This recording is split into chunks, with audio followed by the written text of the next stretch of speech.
My name is Thea. I'm 33 years old, and for the past 6 years I've worked as a licensed insolvency trustee at a mid-sized restructuring firm in downtown Toronto. Most people don't know what that job actually means until they need one. My father had known me my entire life, and still didn't know what I did for a living, until the morning he walked into my boardroom. The moment that changed everything happened 2 years before that, at my father's company anniversary party. His construction business, 25 years old that August, rented out a private event room at a restaurant in Scarborough where he'd grown up. He'd invited clients, subcontractors, city councilors, 2 of his golf partners, and most of our extended family. My mother wore the blue dress she saves for occasions where she wants people to notice her.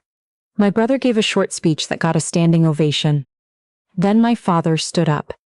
He has a particular quality when he speaks in a room full of people.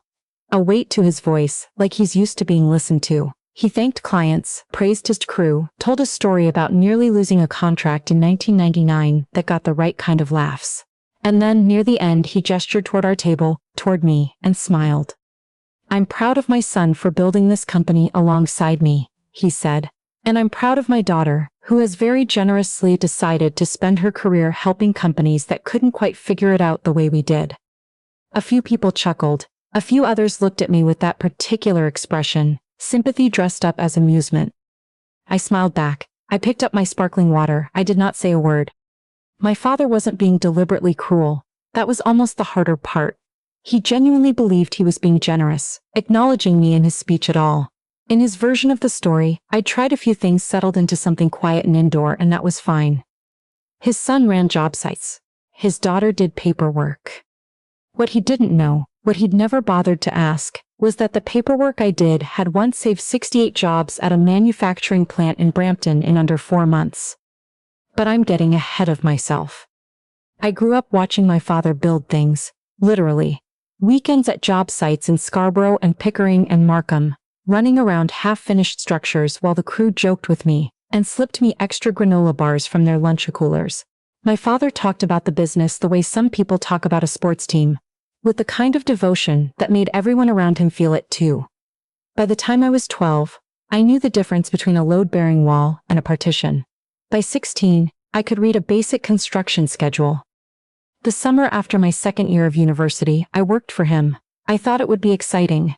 It was not, or rather it wasn't the right kind of exciting for me. The job sites were loud and physical and full of a rhythm I respected but didn't feel in my bones. My father noticed. He told me one evening, not unkindly, that maybe I should look for something more suited to my personality. What he meant was, this isn't for you. So I found something else. An accounting professor in my 3rd year had a habit of bringing in guest speakers on Friday afternoons. Most of them were forgettable. One of them was a woman in her early 40s, sharp and unhurried, in the way that people who figured out what they're for tend to be, who spent an hour talking about corporate insolvency work. Not the sad-ending kind, she was careful to say, the restructuring kind. The kind where you arrive when a company is bleeding out, and you determine whether it's worth saving, and how. She described it as forensic accounting crossed with crisis management, a puzzle with real stakes and real people attached to every number. I stayed after class for 45 minutes asking her questions. I graduated with my CPA. I spent 3 years at a large accounting firm in Toronto, learning fundamentals, the parts that felt tedious and were actually foundational. I passed my CARP examinations, the Chartered Insolvency and Restructuring Professional designation, on the first attempt. I didn't tell my family much about any of it. Not because I was hiding anything. It was more that nobody asked. My mother would call on Sunday evenings and ask whether I was eating properly and whether Toronto winters were still bothering my sinuses. My father would get on the line briefly, ask if work was going okay, and hand the phone back. My brother asked more, in his way, but his questions were practical. Was I making decent money? Did I like my colleagues? Was I seeing anyone? He didn't ask what insolvency restructuring actually was, and I didn't explain it. That was just how our family worked. We talked around the edges of things. I joined my current firm 4 years ago. We handle corporate restructuring, proposals to creditors, court-supervised proceedings under the BIA and the CCAA. I had worked on files involving retail chains, restaurant groups, a residential developer that had pre-sold 47 units it couldn't finish. The work is methodical and urgent at the same time. It requires you to separate sympathy from analysis. which turns out to be a skill you have to practice. I was still practicing it the morning my senior partner set a new file on my desk. She placed it without ceremony and said, GTA Construction Company, creditor protection application filed yesterday, via proposal track. Decent size, mixed residential and commercial portfolio, you'd lead.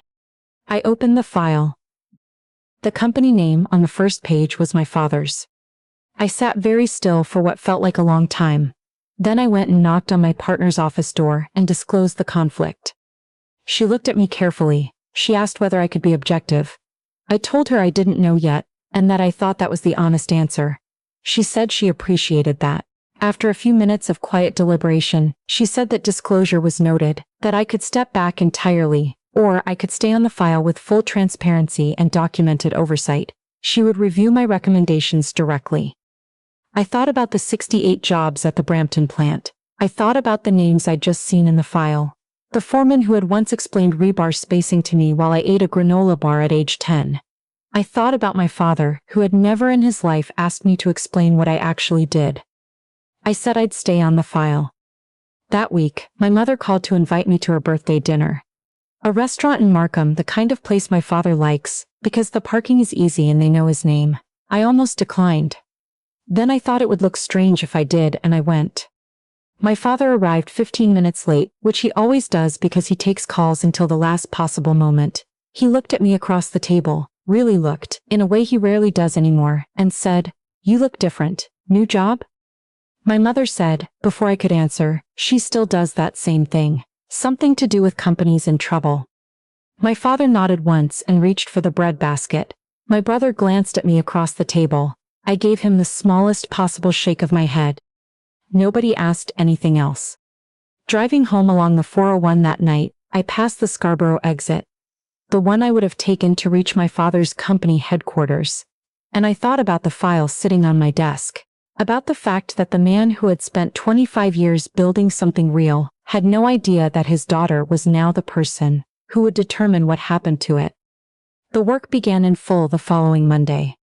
A buy-up proposal is not a bankruptcy. It's the other option. The formal attempt to reach an agreement with creditors that allows the company to keep operating while it restructures its debt. It requires honesty about the numbers, a realistic repayment plan, and a creditor vote. My job was to assess whether the business was viable enough to propose, or whether full assignment was the more responsible recommendation. The financials told a complicated story. On paper, the company looked functional, strong revenue, a diversified portfolio, established client relationships with several large GTA developers. But underneath the revenue, the cash position had been nearly destroyed. The company had taken on 3 major projects in the past 18 months, a residential mid-rise in Vaughan, a mixed-use development in Etobicoke, a commercial renovation contract in the downtown core, all of which had gone significantly over budget, when lumber and steel costs spiked following the supply chain disruptions of the past few years. The developers themselves were struggling, which meant payment timelines had stretched from 60 days to 180. The company had borrowed against equipment to bridge the gap. Those loans were now past due. GST and HST remittances had fallen 3/4 behind. I read through payroll records and recognized names I hadn't thought about in years. The foreman who'd explained rebar spacing. Others, men and women who'd worked for my father for 15, 18, 20 years. Most of them had no idea that the company's files were being reviewed by his daughter, now a trustee at a Bay Street firm. At one point, I set the payroll document down and stared out the window at the lake for a few minutes. Then I picked it up again and kept working. My brother called on a Thursday evening. He sounded like he hadn't slept properly in a week, which he probably hadn't. He told me 2 subcontractors had sent formal payment demands that morning. He said a few of the longer-tenured project managers had quietly updated their professional profiles online. He said our father had stopped sleeping through the night. He built this for all of us, my brother said. You know that. I know, I said. Is there anything? He stopped himself. He's smarter than he sometimes gets credit for. He knew better than to finish that sentence. I told him that the process was the process and that everyone's interests, including the employees, were considered throughout. I told him I couldn't say more than that. He was quiet for a moment and then said he understood, which I think he actually did. The creditors' meeting was scheduled for a Friday morning at our offices. I had run dozens of these meetings. I always arrived early. My father arrived 7 minutes before the start time, which for him counted as prompt. He was with the company's lawyer and the CFO he had hired 2 years earlier, when things first started getting complicated. He shook hands with our receptionist, the way people do when they're used to rooms respecting them on entry. He had the same posture he always carries, straight-backed, certain, the posture of a man who'd always been the most senior presence in any room he entered. The receptionist brought him and his team through to the boardroom. He saw me. I watched him process it in real time. First the recognition, his daughter in this building. Then a moment of assumption, she must be here in some support capacity, junior role perhaps. Then the slow recalibration as he took in the documents in front of my seat, the nameplate at the head of the table. My senior partner seated one position to my left. My partner made the formal introduction. She said my name, my designation, and my role as the lead trustee on the file. My father sat down very carefully. The meeting began. For 2 hours, we moved through financial summaries, creditor positions, asset inventories, and cash flow projections. I presented, answered questions from creditors, and directed technical explanations to the relevant team members. I did not look at my father any more than I looked at anyone else in that room. When his lawyer asked clarifying questions, I answered them the same way I answered every other question. Near the end, a creditor's representative asked directly, was there a viable path to restructuring, or was full bankruptcy the more realistic outcome? The room was quiet. I had thought about that question for days. Not the answer, I knew the answer. I had thought about how to give it honestly, without sounding like I was protecting my father or punishing him. The business has genuine strengths, I said, an experienced workforce, established client relationships, a project pipeline that under normal conditions would generate reliable revenue. The issues are structural and behavioral. A pattern of taking on new contracts to fund the shortfall from previous ones, without adequate controls on when to decline new work. Those patterns can change. But they have to change, not merely slow down. I told the room that in my assessment, a formal proposal to creditors was viable, provided the conditions attached were substantive: monthly financial reporting to the trustee, an independent spending monitor on major purchases, no new contracts above a defined threshold without prior approval, executive compensation held at current levels for the duration of the proposal period, all outstanding GST and HST remittances brought current within 60 days. I said that without those conditions, the underlying problem would resurface within 18 months regardless of how much debt was restructured. The creditors asked follow-up questions. My partner took notes. My father, sitting across the table, looked at me in a way I couldn't fully read. Not anger, not gratitude. Something more complicated. Like he was doing mathematics in his head and hadn't finished. The creditors voted to proceed with the formal proposal process. My father didn't speak to me directly before leaving. He shook hands with my partner and with the other firm members. His lawyer nodded at me on the way out. The CFO looked exhausted and relieved in equal measure. I stayed in the boardroom after everyone else had gone and finished my notes in the quiet. 2 weeks after the creditors approved the proposal, I drove out to the Vaughan job site for a compliance review. The mid-rise was, for the first time in months, running on schedule. One of the longest-serving foremen recognized me immediately. He hadn't changed much since the granola bar days. A little grayer, same directness. Didn't know you'd be the one on this file, he said. It surprised me too, I told him. We walked the site. He showed me the revised project timeline, the new procurement schedule, the signed subcontractor agreements. He spoke about the changes with the cautious optimism that people develop after a hard period when they're not quite ready to trust that it's over. Before I left, he said, almost as an afterthought, your dad mentioned you last week. Said his daughter is the one keeping the whole thing on track. Called you the clearest thinker he knows when it comes to this stuff.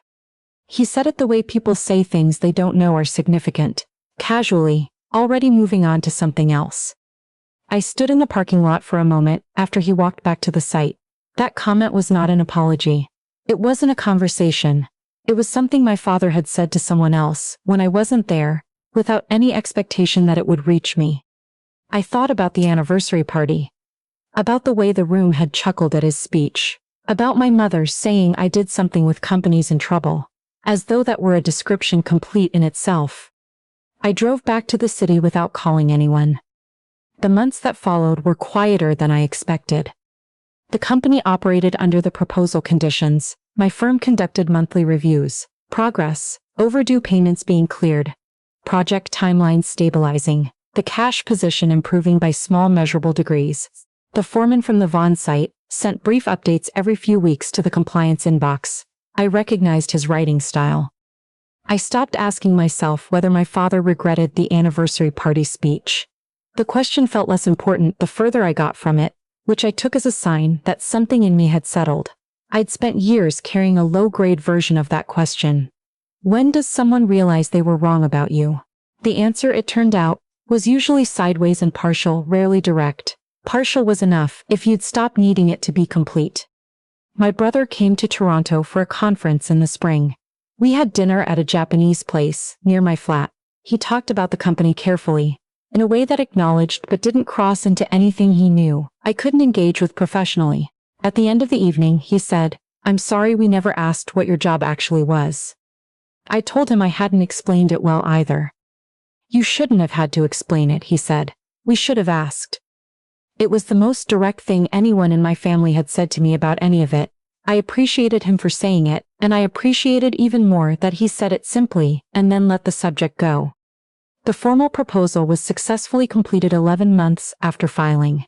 The final creditor disbursements cleared on a Friday afternoon, and the company emerged from the BIA process with a restructured debt schedule, a functioning compliance framework, and for the first time in several years, a positive cash position.